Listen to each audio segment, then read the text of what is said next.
Hi అండి. ఈరోజు వీడియోలో ఇక్కడ మీరు చూస్తున్న మోడల్ ఉంది కదా! ఈ మోడల్ జాకెట్ కుట్టుకోవడం ఎలాగో చూద్దాం. దీనికోసం ముందుగా బ్యాక్ పార్ట్ ఆ జాకెట్ ప్రకారం డ్రాయింగ్ ఏసుకొని పెట్టుకొని నెక్ ఒకటి కట్ చేసుకోకూడదు. నెక్ ఇప్పుడు మనకి ఎంత డౌన్ కావాలో కొలుసుకొని అంటే ఈ జాకెట్‌కి 10.5 పెడుతున్నాము. అంత పెట్టేసుకొని అదే విధంగా దాని లోపలే మనం డిజైన్ చేసుకోవాలి. ఈ డిజైన్ చేసుకోవడం కోసం మనం ఇక్కడ ఇట్లా నేను చూపిస్తుంది ఇక్కడ ఉంది కదా! Paper buckram. ఈ పేపర్ బకరం తీసుకుంటే బావుంటది. మందంగా ఉన్నది తీసుకోకూడదు. ఇలా పలచగా ఉన్నది తీసుకోవాలి. ఇది తీసుకొని ఇప్పుడు నేను చూపిస్తున్న విధంగా డబుల్ మడతేసుకొని ముందుగానే మనం గీసుకున్న రౌండ్ నెక్ ఉంది కదా! అట్లా అదే రకంగా గీసుకోవాలి. ఈ గీసుకునేది మార్కర్ వీల్ అంటారు. ఇది ఉంటే ఈజీగా ఉంటది. అంటే మనం పైన గీసిన డ్రాయింగే కింద పడతదనమాట. మనం కట్ చేసుకునేటప్పుడు ఈజీగా ఉంటది. ఇలా ఇప్పుడు నేను గీసాను కదా ముందుగానే డేస్‌తో అదే ప్రకారంగా ఇప్పుడు ఆ కింద కూడా గీసుకున్నాను అనమాట. ఆ పేపర్ బకరం మీద పడుద్ది. మీకు చూపించడం కోసం నేను డేస్‌తో గీస్తున్నాను మళ్ళీ. అంటే వీడియోలో కనిపించట్లేదు. చిన్న డాట్స్‌గా పడుద్దనమాట మనం పైన అది మార్కర్ వీల్‌తో తిప్పినప్పుడు.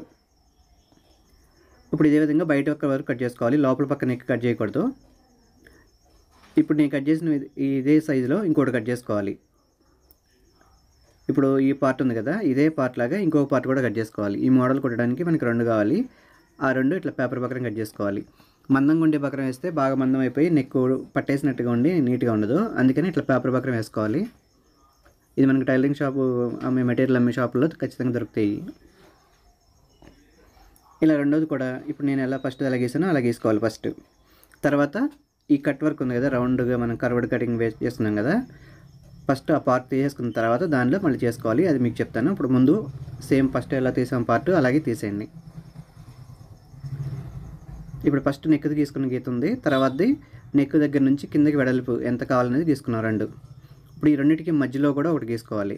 కట్ వర్క్ కట్ చేయడం కోసం అలా మూడో గీత కూడా గీసుకున్నాం. ఇప్పుడు ఇది కూడా సేమ్ మీకు కనిపించట్లేదు కాబట్టి డిస్టెన్స్ చూపిస్తున్నాను. ఇలా గీసుకొని ఆ విధంగా పార్ట్ కట్ చేసుకోవాలి ముందు.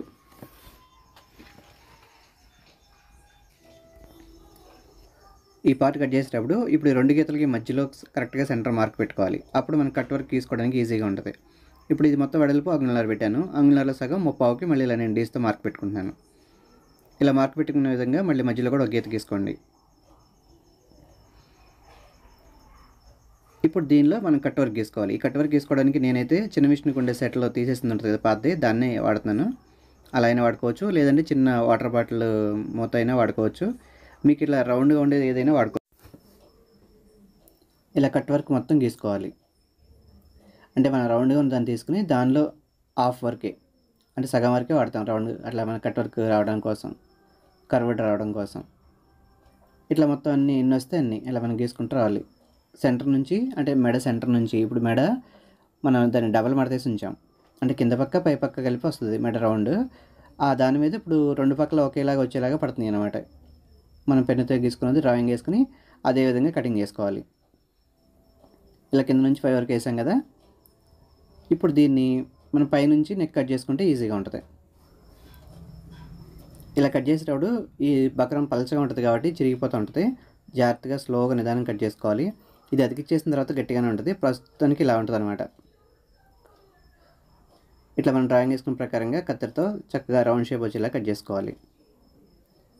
ఈ కట్ చేసుకున్నది తర్వాత క్లాత్ మీద అతికించుకోవాలి. అప్పుడు అతికించుకున్న తర్వాత ఇంకా ఊడిపోకుండా గట్టిగానే ఉంటుంది. తర్వాత మళ్ళీ మనం కుట్టేస్తాం కాబట్టి ఇంకా గట్టిగా ఉంటుంది. ఇప్పుడు ఇందాక మనం ఫస్ట్ కట్ చేసింది రౌండ్ కట్ చేసుకున్నాం. తర్వాత రెండోదేమో కట్ వర్క్ కట్ చేసుకున్నాం. ఈ మధ్యలో ముక్క వేస్ట్ ఇంకా తీసేసాం. ఇలా వస్తుంది నెక్. ఇట్లా కట్ చేసుకున్న బకరాన్ని మనం క్లాత్ మీద అతికించుకోవాలి. ఈ క్లాత్ ఎలా అంటే ఇప్పుడు జాకెట్ ఏమో పింకు, శారీ ఏమో నేవీ బ్లూ. ఆ శారీలోదే క్లాత్ తీసి ఇలా మధ్యలో జాయింట్ చేసి దీని మీద అతికించుకున్నాం. అంటే కలర్ కాంబినేషన్ కోసం. బ్లౌజు పింక్ వచ్చింది కాబట్టి ఇది నేవీ బ్లూ వేసుకుంటే బాగుంటుందని వేస్తున్నాం. లేదంటే గోల్డ్ అయినా వేయచ్చు. నేవీ బ్లూ ఉంది కాబట్టి ఇలా తీసి ఇది వేసుకుంటున్నాం. ఇలా కట్ వర్క్ వచ్చిన దానికి ఏమో నేవీ బ్లూ వేస్తున్నాం. తర్వాత రౌండ్ వచ్చేదానికి ఏమో గోల్డ్ వేస్తున్నాం. ఇలా కలర్ కాంబినేషన్ ఉంటే బాగుంటుంది బ్లౌజ్కి. అంతా ఒకే కలర్ అయితే మనం ఇంత కష్టపడి డిజైన్ చేసినా కానీ అంత లుక్ ఉండదు. ఇలా అతికించేటప్పుడు ఇప్పుడు కింద దానికి జరీ ఉంది కాబట్టి ఇస్త్రీ పెట్టికి అతుక్కుపోతున్నాయి. ఆ జరీ కరిగిపోయి ఇలా అతుక్కుతుంది. అందుకని ఇలా పేపర్ పెట్టి అతికించుకుంటే మన ఇస్త్రీ పెట్టికి అతుక్కుపోకుండా ఉంటుంది క్లాత్. బకరం కూడా చక్కగా నీట్గా ఉంటుంది ముడత రాకుండా. ఈ పేపర్ బకరం ఏంటంటే మనం హీట్ ఎక్కువలో చేస్తే కొంచెం ముడతగా వచ్చేసినట్టు అయిపోద్ది. మరి తక్కువ హీట్లో చేస్తే అతుక్కోదు. మీడియం హీట్ చూసుకుంటూ ఇట్లా పేపర్ పెట్టి చేసుకుంటే కొంచెం బాగుంటుంది. ఈ క్లాత్ కూడా సిల్క్ కలిసి బాగా అతుక్కుపోయేలాగా ఉంది. అది అయిపోయిన తర్వాత ముందుగా మనం రౌండ్ నెక్ కట్ చేసుకున్నాం కదా! దాన్ని ఇట్లా అతికించుకోవాలి గోల్డ్ మీద. అంటే శారీలో ఉన్న కలర్లను బట్టి మనం ఏ కలర్ వస్తే ఆ కలర్ వేస్తాం. గోల్డ్ అంటే గోల్డ్ అని కాదు, ఇప్పుడు నేను నేవీ బ్లూ వేస్తే నేవీ బ్లూ కాదు, ఆ బ్లౌజ్కి శారీని బట్టి ఏ కలర్ వస్తే ఆ కలర్ని బట్టి వేసుకోవాలి. ఇలా గోల్డ్ మీద అతికించేసిన తర్వాత మళ్ళీ ఒకసారి పేపర్తో వేస్తే కొంచెం ముడతలు లేకుండా నీట్గా వస్తుంది. ఇంక ఇలా అతికించుకోవడం అయిపోయిన తర్వాత ఇంక ఈ మోడల్ మొత్తం కుట్టుకోవాలి. ఇప్పుడు కుట్టుకోవడం ఎలాగో చూద్దాం. ఇప్పుడు ఇది డిజైన్ చేయడం ఒకటే నేను ఈ వీడియోలో చూపిస్తున్నాను, బ్లౌజ్ కుట్టడం మొత్తం కాదు. అందుకోసం ముందు బ్యాక్ పార్ట్ ఒకటి మనం లైనింగ్ అతికించేసుకుని ఆ లైనింగ్ అతికేసిన తర్వాత డిజైన్ చేసుకోవాలి. దీనికి కూడా మనం బ్యాక్ పార్ట్కి నెక్ కట్ చేసుకోలేదు. నెక్ ఎంత వస్తుంది అనేది ఒక డ్రాయింగ్ వేసుకున్నాం, కానీ నెక్ అయితే కట్ చేయలేదు. నెక్ కట్ చేసి ఆ తర్వాత కుట్టాలంటే చాలా కష్టంగా ఉంటుందండి. అందుకని ముందు ఇలా పార్ట్ ఉంచేసుకుని ఆ తర్వాత దీని మీద బక్రం అతికేసుకుని తీసుకుంటే ఈజీగా ఉంటుంది. ఖర్చులు కనిపించకుండా నీట్గా కూడా కుట్టుకోవచ్చు. ఇలా మొత్తం లైనింగ్ అతికించేసుకుని ఒరిజినల్ కొంచెం ఎక్కువ పెట్టుకుంటాం కదా, ఎప్పుడైనా సరే కటింగ్ చేసేటప్పుడు లైనింగ్ కరెక్ట్ కట్ చేస్తాం, ఒరిజినల్ కొంచెం ఎక్కువ పెట్టుకుంటాం, అంటే సాగి ఏమైనా తేడాలు వస్తూ ఉంటాయని. అందుకోసం ఇట్లా లైనింగ్ మొత్తం అతికేసిన తర్వాత ఎక్స్ట్రా ఉన్నది మొత్తం కట్ చేసుకోవాలి. అంటే 2/2 మన లైనింగ్ ఇది సమానంగా కట్ చేసాం కాబట్టి దాని ప్రకారంగా ఉంచి ఎక్స్ట్రా ఉన్నాయని తీసేయాలి. ఇలా మొత్తం తీసేసి ఇప్పుడు దీనికి డిజైన్ చేసుకోవాలి.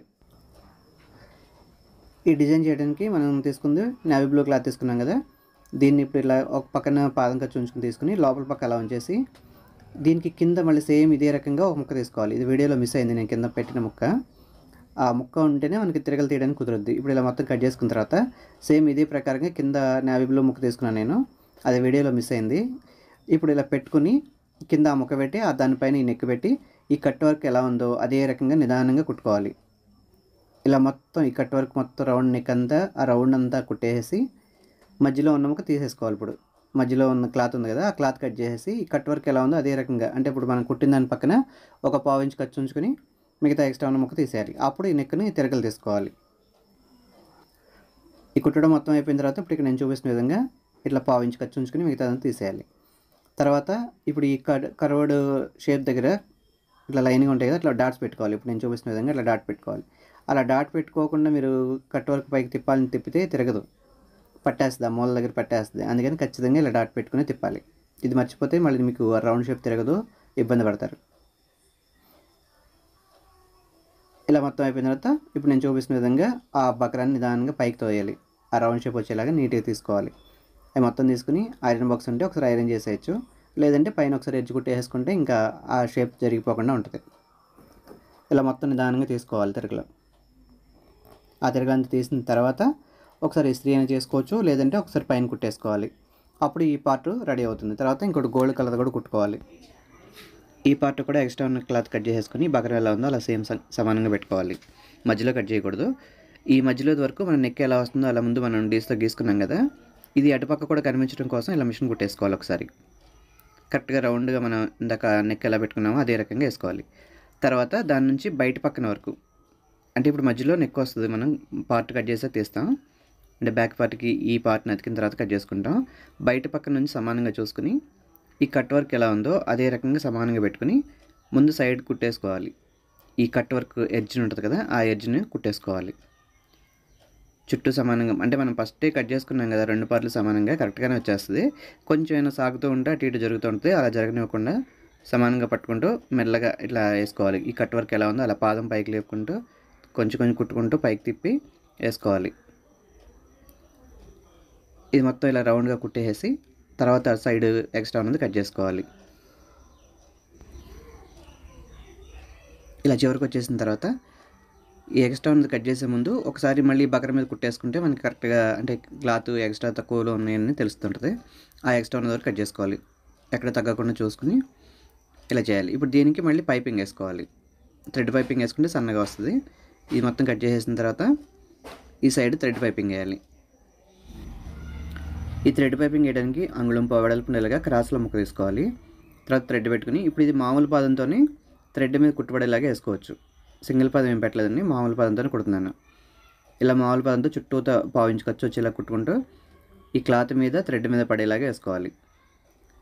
ఇట్లా రౌండ్గా అయిపోయిన తర్వాత ఈ ఎక్స్ట్రా ఉన్న ఖర్చు ఉంటుంది కదా, వేస్ట్ ఖర్చు, దాన్ని లోపలికి మడిచేసుకుని ఈ థ్రెడ్ పక్కనే ఎడ్జ్ కుట్టేసుకోవాలి. మళ్ళీ ఒక కుట్టేసుకుని చాలండి, అట్లా రౌండ్గా మొత్తం చుట్టూతో ఎడ్జ్ కుట్టేసుకోవాలి. ఇప్పుడు ఇంక ఈ నెక్ బయట సైడ్ కంప్లీట్ అయిపోయింది. ఇక ఇప్పుడు లోపల పక్కది ఉంది, అది బ్యాక్ పార్ట్ మీద పెట్టి కుట్టుకోవాలి. ఇట్లా మొత్తం అయిపోయిన తర్వాత ఎక్స్ట్రా ఉన్న దారాలు ఎన్ని ఉంటే కట్ చేసేసుకుని నీట్గా పెట్టుకుని, ఇప్పుడు దీనికి లోపల పక్క వేయడానికి మాత్రం సింగిల్ పాదం కావాలి. మామూలు పాదం తీసేసి సింగిల్ పాదం పెట్టుకుని, సింగిల్ పాదంతోనే అంటే లోపల కూడా ఖర్చులు కనిపించకుండా వేయాలంటే ఇలా వేయాలి. లేదు ఖర్చులు కనిపించినా పర్లేదు అనుకుంటే మామూలు పాదంతో కూడా వేసుకోవచ్చు. ఇప్పుడు నెక్ దగ్గర వరకు ఖర్చులు కనిపించకుండా వేద్దామని ఇలా వేస్తున్నాను. దీనికోసం ముందుగా అంగుళం పావు లేదా ఒక అంగుళమైన వేస్ట్ తీసుకుని, అంటే పైపింగ్ తీసుకుని క్లాత్ తీసుకుని క్రాస్లో తీసుకోవాలి. దీని లోపల తాడు పెట్టేసి ఇలా సైడ్ కుట్టుపడేలాగా వేసుకోవాలి. తాడు మీద ఎక్కకుండా సైడ్న తాడు ఎడ్జిన పడేలాగా వేసుకోవాలి. అది అయిపోయిన తర్వాత ఒకసారి తాడు ఎక్కడ లూజ్ లేకుండా లాగి పెట్టుకుని, దీన్ని ఇప్పుడు మనం ఫస్ట్ నెక్ కుట్టేసుకున్నాం కదా, రౌండ్ నెక్ ఎలా వస్తారు అలాగా ఆ సైడ్ని పెట్టుకుని నెక్ దగ్గర నుంచి బయట పక్కకి పెట్టుకుని ఇలా ఎడ్జ్ కుట్టేసుకోవాలి రౌండ్ మొత్తం.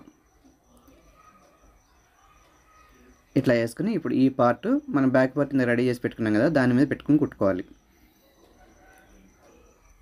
ఇలా కలర్ కాంబినేషన్ కరెక్ట్గా చూసుకుని వేసుకుంటే నీట్గా ఉంటుందండి, బాగుంటుంది. ఇప్పుడు ఈ బ్యాక్ పార్ట్ లోపల పక్క నుంచి ఈ నెక్ను పైకి తిప్పుకోవాలి. ఇలా లోపల పక్కన ఇందాక మనం థ్రెడ్ పైపింగ్ వేసిన ఎడ్జ్ కుట్టు ఉంటుంది కదా, అదే కుట్టు మీద మళ్ళీ అదే రకంగా ఎడ్జ్ కుట్టు వేసుకుంటూ కరెక్ట్గా సెంటర్ ఇటు సైడ్ సమానంగా చూసుకుని నెక్ పెట్టుకోవాలి. ఫస్టే ఇది రాంగ్ పెట్టామంటే మళ్ళీ నెక్ పడైపోద్దండి, పెట్టేటప్పుడే కరెక్ట్గా పెట్టుకుని కుట్టుకోవాలి. ఆ కుట్టిన తర్వాత ఇలా కుట్టేసేసుకుని ఇప్పుడు మధ్యలో పావు ఇంచు ఖర్చు ఉంచి మిగతా తీసేయాలి. ఇది ముందే కట్ చేస్తే నెక్ కొంచెం సాగిపోయి తేడా రావచ్చు, అందుకని లాస్ట్ వరకు కట్ చేయకుండా ఉంచామండి. ఇలా ఉంచుకుంటే కొంచెం ఈజీగా ఉంటుంది మనకి వర్క్ చేసుకునేటప్పుడు కూడా. ఫస్టే కట్ చేస్తే కొంచెం సాగిపోవచ్చు, లేకపోతే ఎంత తేడా రావచ్చు. ఇలా డాట్స్ పెట్టేసి మొత్తం ఆ ఖర్చుని పైకి తిప్పేసుకుని ఇప్పుడు దీనికి ఎడ్జ్ కుట్టేసుకోవాలి. ఇప్పుడు ఇంత మనం థర్డ్ పైపింగ్ వేసాం కదా, దాని పక్కనే ఎడ్జ్ కుట్టేసుకోవాలి. ఇలా వచ్చేటప్పుడు లోపల ఉన్న ఖర్చులు బయటకు కనిపించకుండా నీట్గా వచ్చేలాగా చూసుకుంటూ కుట్టేసుకోవాలి. మరి ఎక్కువ మడవకుండా కరెక్ట్గా మనం ఇందా వేసిన కుట్టు దగ్గరికి మడవాలి, లేకపోతే నెక్ షేప్ తేడా వచ్చేస్తుంది. అది అయిపోయిన తర్వాత బయట సైడ్ కూడా ఒక ఎడ్జ్ కుట్టు వేసుకుంటే అయిపోద్ది. ఇప్పుడు ఈ వీడియోలో మీకు ఓన్లీ బ్యాక్ పార్ట్ ఒకటి డిజైన్ చేసుకోవడం ఒకటి చూపించానండి. నెక్స్ట్ వీడియోలో మీకు కటింగ్ అవన్నీ కావాలంటే కామెంట్స్ పెట్టండి, తప్పకుండా చెప్తాను. మళ్ళీ నెక్స్ట్ వీడియోలో కలుద్దామండి. నా వీడియోస్ కనుక నచ్చితే లైక్ చేయండి, షేర్ చేయండి, తప్పకుండా సబ్స్క్రైబ్ చేయండి.